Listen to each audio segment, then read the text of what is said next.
Lucas capítulo 5 diz assim: Aconteceu que Jesus estava junto ao lago de Genezaré e a multidão o apertava para ouvir a palavra de Deus.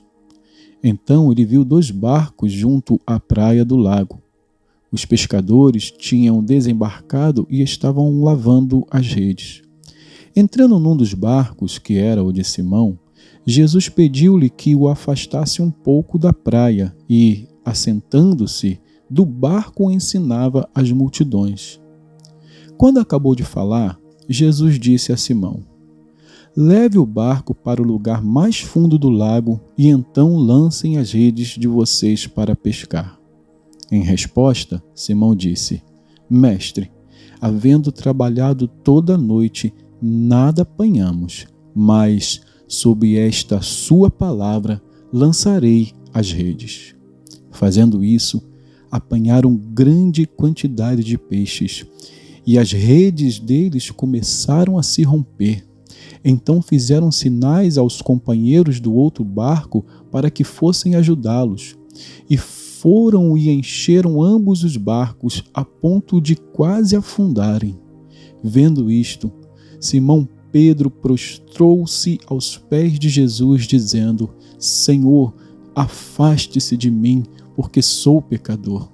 Pois, à vista da pesca que fizeram, a admiração se apoderou dele e de todos os seus companheiros, bem como de Tiago e João, filhos de Zebedeu, que eram seus sócios. Então Jesus disse a Simão: Não tenha medo.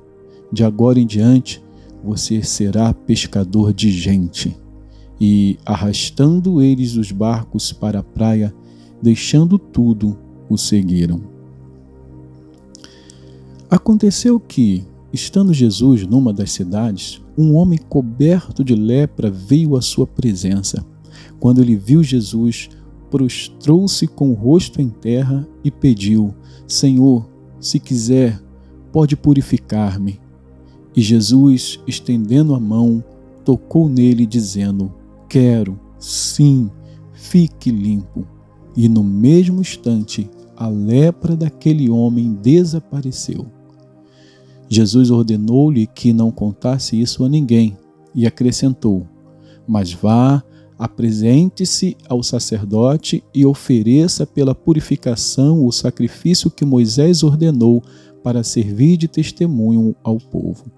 Porém, o que se dizia a respeito de Jesus se espalhava cada vez mais e grandes multidões afluíam para o ouvir e para serem curadas de suas enfermidades. Jesus, porém, se retirava para lugares solitários e orava. E aconteceu que, num daqueles dias, Jesus estava ensinando e achavam-se ali assentados fariseus e mestres da lei, vindos de todas as aldeias da Galiléia, da Judéia e de Jerusalém.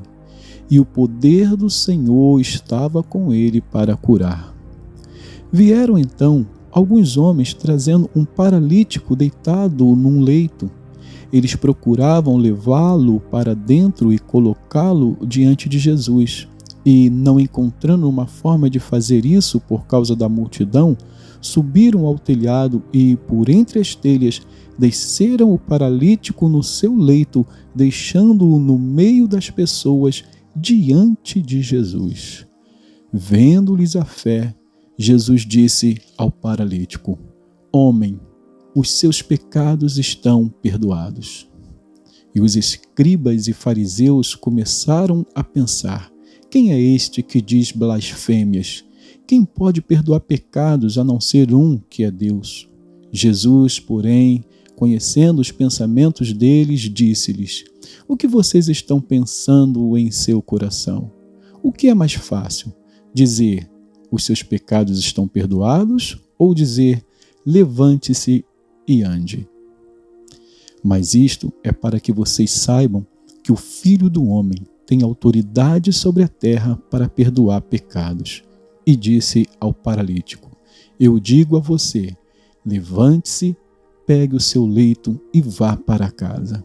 E imediatamente ele se levantou diante de todos e, pegando o leito, em que até então estava deitado, voltou para casa, glorificando a Deus. Todos ficaram muito admirados, davam glória a Deus e, cheios de temor, diziam: hoje vimos coisas extraordinárias. Depois disso, Jesus saiu e viu um publicano. Chamado Levi sentado na coletoria. Ele disse: siga-me. Ele se levantou e, deixando tudo, o seguiu. Então Levi lhe ofereceu um grande banquete em sua casa. E era grande o número de publicanos e outras pessoas que estavam com eles à mesa. Os fariseus e seus escribas murmuravam contra os discípulos de Jesus, perguntando: por que vocês comem e bebem com publicanos e pecadores? Jesus tomou a palavra e disse: os sãos não precisam de médico, e sim os doentes. Não vim chamar justos, e sim pecadores ao arrependimento. Então eles disseram a Jesus: os discípulos de João frequentemente jejuam e fazem orações, e os discípulos dos fariseus fazem o mesmo, mas os seus discípulos comem e bebem. Jesus, porém, lhes disse: será que vocês podem fazer com que os convidados para o casamento jejuem enquanto o noivo está com eles? No entanto, virão dias em que o noivo lhes será tirado, e então, naqueles dias, eles vão jejuar. Também lhes contou uma parábola. Ninguém tira um pedaço sobre a roupa velha, pois, se o fizer, rasgará a roupa nova, e, além disso, o remendo da roupa nova não combinará com a roupa velha.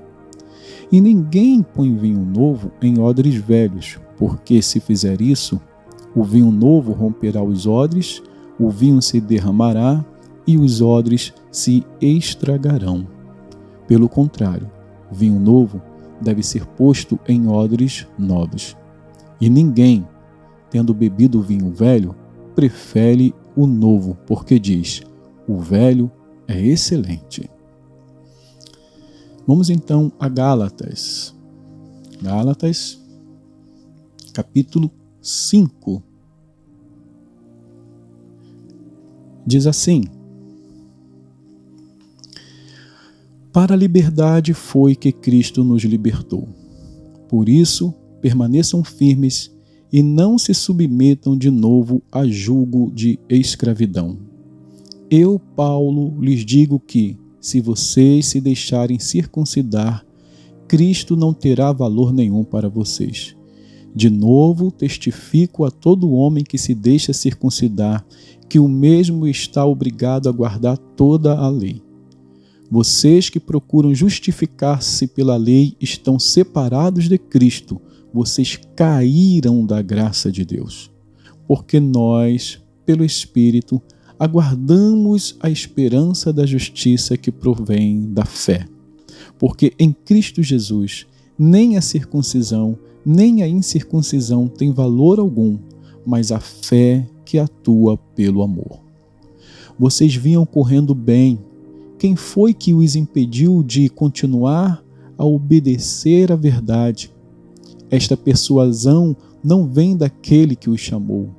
Um pouco de fermento leveda toda a massa. Tenho confiança no Senhor de que vocês não mudarão a sua forma de pensar, mas aquele que está perturbando vocês, seja quem for, sofrerá a condenação. Mas, irmãos, se ainda prego a circuncisão, por que continuo sendo perseguido?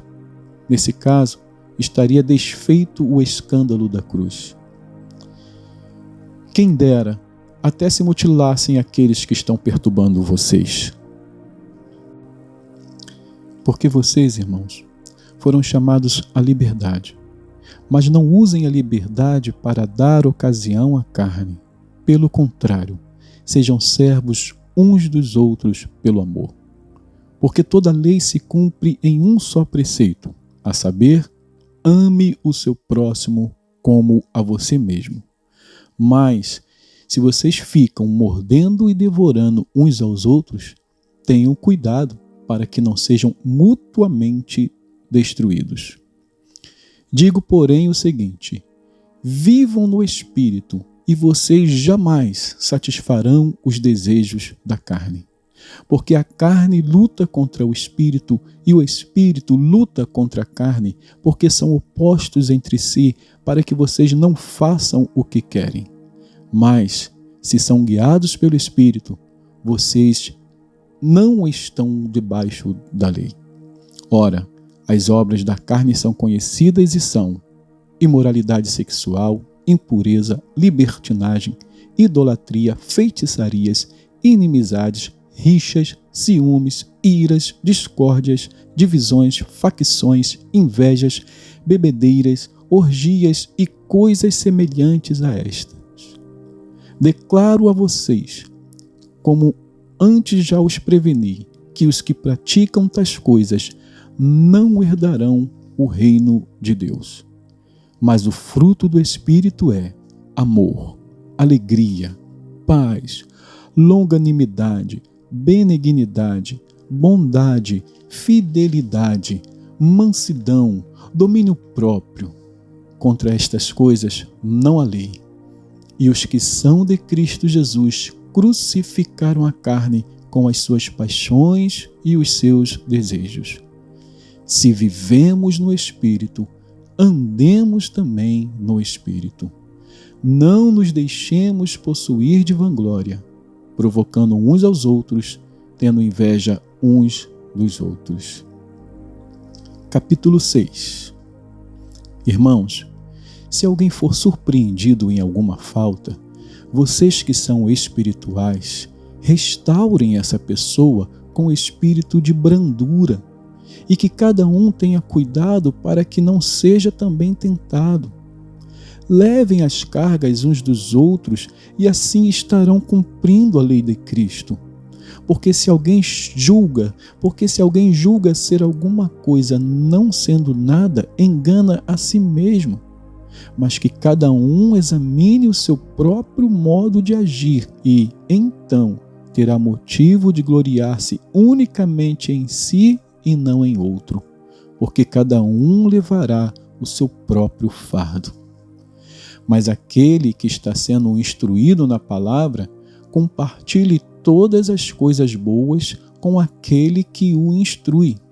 Não se enganem, de Deus não se zomba, pois aquilo que a pessoa semear, isso também colherá. Quem semeia para a sua própria carne, da carne colherá corrupção, mas quem semeia para o Espírito, do Espírito colherá vida eterna. E não nos cansemos de fazer o bem, porque no tempo certo faremos a colheita, se não desanimarmos. Por isso, enquanto tivermos oportunidade, façamos o bem a todos, mas principalmente aos da família da fé. Vejam com que letras grandes escrevi a vocês de próprio punho. Todos os que querem ostentar-se na carne, esses querem obrigar vocês a se deixarem circuncidar e agem assim somente para não serem perseguidos por causa da cruz de Cristo. Pois nem mesmo os que se deixam circuncidar guardam a lei, mas querem apenas que vocês se submetam à circuncisão para que eles possam se gloriar na carne de vocês. Mas longe de mim gloriar-me, senão na cruz de nosso Senhor Jesus Cristo, pela qual o mundo está crucificado para mim, e eu estou crucificado para o mundo. Pois nem a circuncisão é coisa alguma, nem a incircuncisão, mas o ser nova criatura. E a todos os que andarem em conformidade com esta regra, paz e misericórdia sejam sobre eles e sobre o Israel de Deus. Quanto ao mais, ninguém me moleste, porque eu trago no corpo as marcas de Jesus. A graça de nosso Senhor Jesus Cristo esteja com o espírito de vocês, irmãos. Amém. terminamos mais um livro, o livro de Gálatas, e que Deus abençoe a porção da sua palavra.